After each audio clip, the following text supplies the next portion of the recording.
is a dark time. The one king in his eternal tower, haunted by the dark prophecy, the day of dread, reborn to prevent it. He studies the time stream, looking for answers, as the Dark One seeps into the very fabric of reality. His devout armies surge, the slain rising from the dead. The mortal races of Elves, Dwarves, Blackbloods, and the Firstborn must unite, or all will perish as the world burns. This is the time of Chronopia and war in the eternal realm.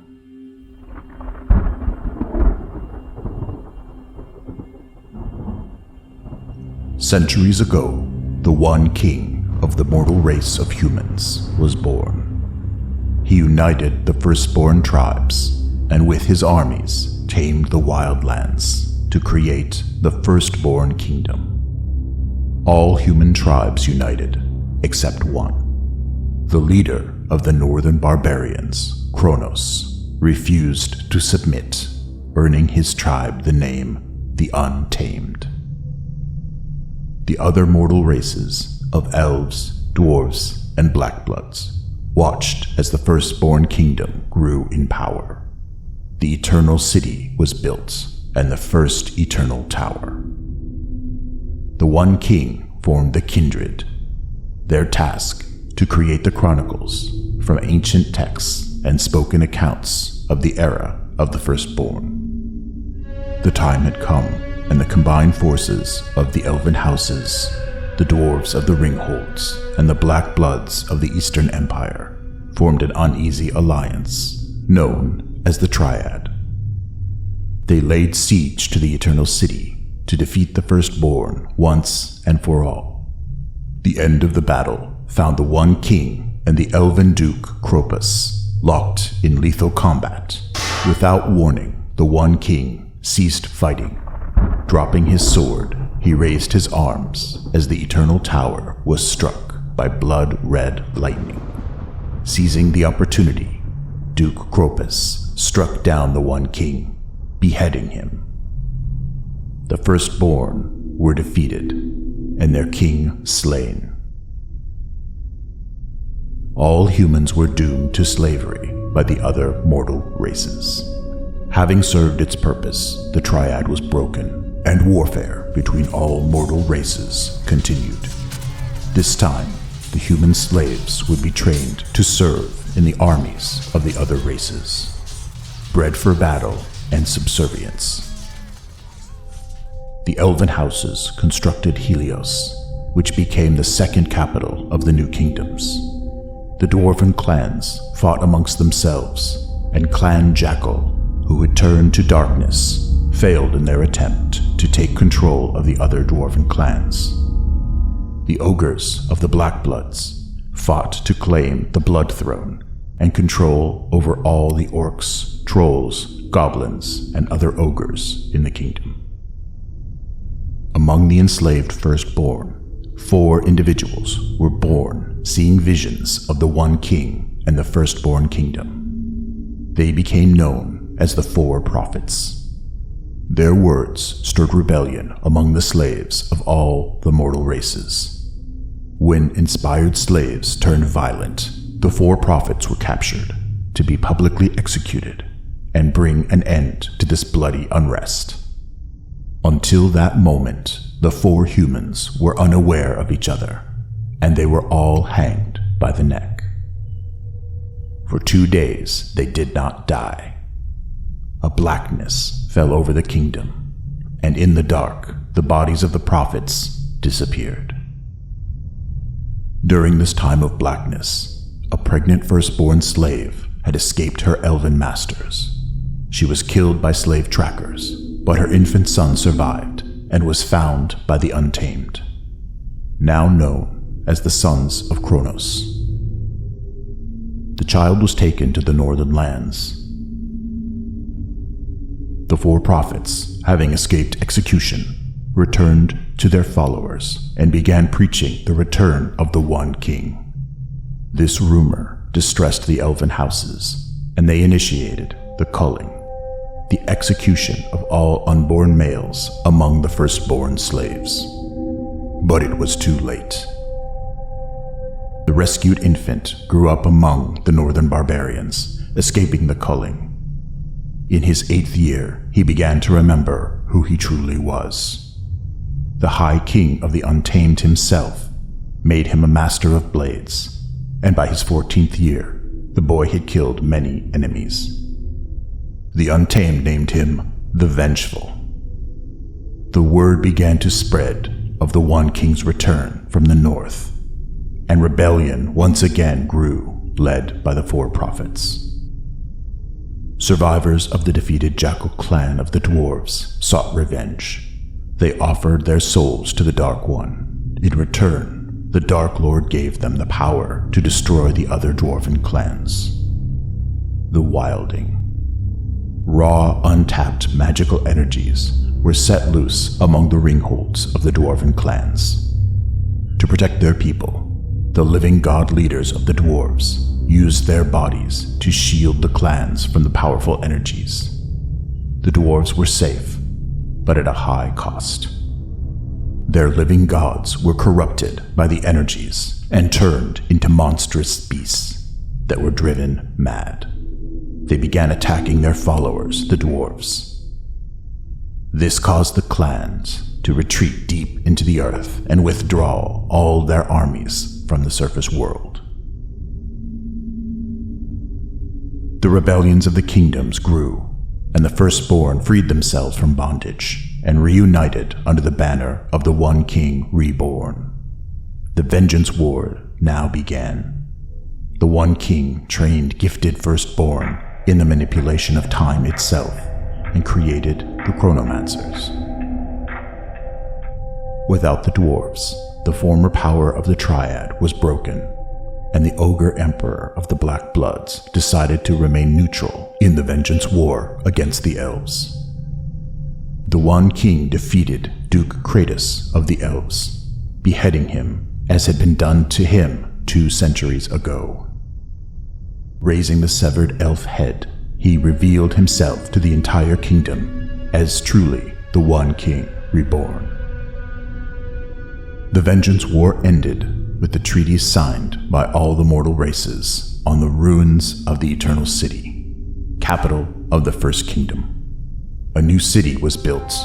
It was called Chronopia. But the return of the One King also meant something else.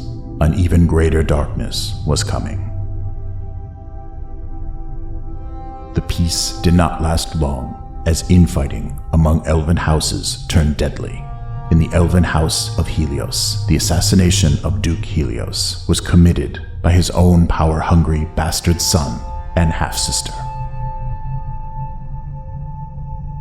The dwarves, scattered by the Wilding, fought a great war with their former founders, the living gods that created them.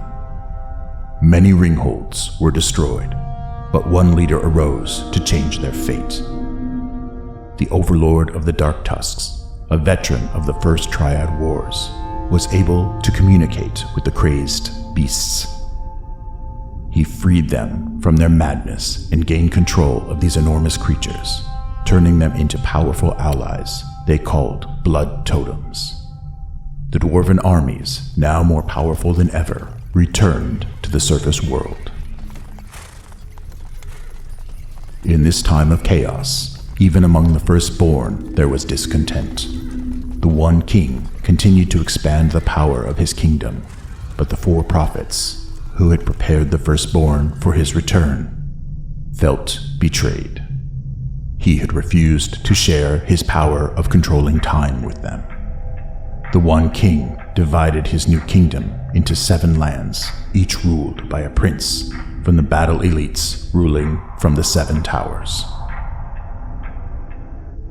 The prophets left the capital city and traveled these lands. They began hearing words of betrayal and discontent among the Firstborn. This new kingdom had only exchanged one set of chains for another.